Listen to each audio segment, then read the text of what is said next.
Penguin Random House Audio presents Overcoming Dyslexia, 2nd edition, a major update and revision of the essential program for reading problems at any level, incorporating the latest breakthroughs in science, technology, educational methods, and legal accommodations, by Sally Shaywitz, M.D., and Jonathan Shaywitz, M.D. This is the author, Sally Shaywitz, M.D. For my children, David, Diana, John, Adam, Marina, and their children, who give so much and mean so much to me, and for Bennett, who is my life and who makes me whole. Part 1. The Nature of Reading and Dyslexia. Chapter 1. The Power of Knowing. This book is about reading, an extraordinary ability, peculiarly human, and yet distinctly unnatural. It is acquired in childhood, forms an intrinsic part of our existence as civilized beings, and is taken for granted by most of us. The unspoken belief is that if, as a child, you are sufficiently motivated and come from a home in which reading is valued, you will learn to read with ease. But, as with so many other assumptions that appear to make intuitive sense, the assumption that reading comes naturally and easily to all children is simply not true. A substantial number of well-intentioned boys and girls, including very bright ones, experience significant difficulty in learning to read through no fault of their own. This frustrating and persistent problem in learning to read is called dyslexia. Most children look forward to learning to read, and in fact do so quickly.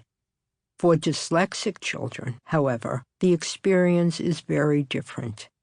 For them, reading, which seems to come effortlessly for everyone else, appears to be beyond their grasp. These children who understand the spoken word and may love to listen to stories cannot decipher the same words when they are written on a page. They grow frustrated and disappointed.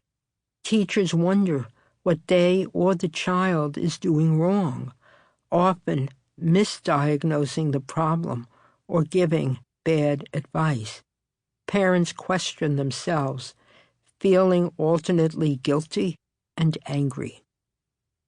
It is for these parents, teachers, and children that I am writing this book.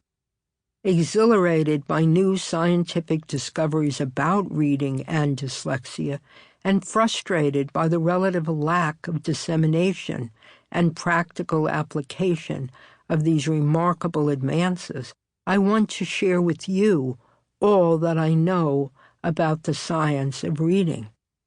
I want to make it very clear that it is now possible with a high degree of accuracy to screen for and then to identify children with dyslexia early on and to treat and remediate their difficulties, helping them learn to read. We can also do more than ever before for teenagers, young adults, and older adults. As virulent as any virus that courses through tissues and organs, dyslexia can infiltrate every aspect of a person's life. It is often described as a hidden disability, but dyslexia is hidden only to those who do not have to live with it and suffer its effects. If you have a broken arm, an X-ray provides visible evidence. If you are diabetic, a blood glucose measurement confirms it. Heretofore, reading difficulties could be explained away in any number of ways. Now, however, men and women with dyslexia can point to an image of their brain's internal workings made possible by new brain imaging technology and say, "Here, look at this. This is the root cause of my problem." We know now exactly where and how dyslexia manifests itself in the brain. The harsh realities of the day-in, day-out experience of living with dyslexia can often clash dramatically with the perceptions of those teachers, administrators, acquaintances, and an array of self-appointed opinion makers who question the very existence of the disorder that holds so many captive. Some still claim that dyslexia doesn't exist. They ascribe children's reading problems entirely to sociological or educational factors and totally deny the biology. Those who question the validity of dyslexia declared that there is no scientific evidence supporting either a biological or a cognitive basis to the disorder, and contend that students with dyslexia reap the benefits of special treatment associated with their misdiagnosis. These benefits seem to have been lost on Matthew, a 54-year-old marketing manager, who said to me, "I feel I have been sentenced for a crime I didn't even know I had committed." George, a student at the University of Colorado, describes dyslexia as the beast, an unknown predator that silently stalks him, continually disrupting his life. Not knowing why causes him great pain, including grades on examinations that reflect neither the hours he spends studying, nor his considerable fund of knowledge, nor his high level of intelligence. George wants to see the face of the beast, to understand why this is happening to him. In addition to this deep desire to comprehend the nature of the mysterious problem enveloping him, he harbors a pervasive fear of being discovered and of being severely embarrassed as a dyslexic.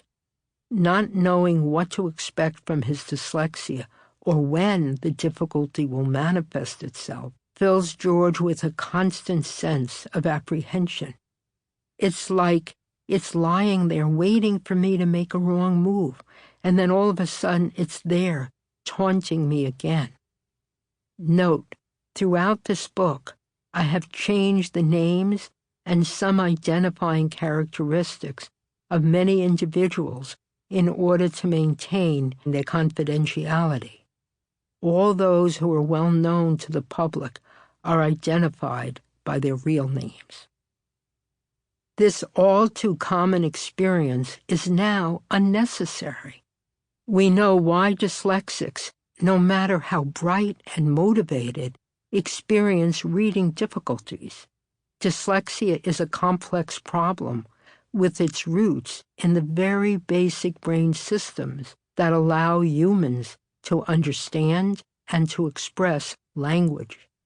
By discovering how a disruption in these fundamental neural circuits for coding language gives rise to a reading impairment, we have been able to understand how the tentacles of the disorder reach out from deep within the brain and affect not only how you read, but surprisingly a range of other important functions as well, including your ability to spell words, to retrieve words, to articulate words, and to remember certain facts.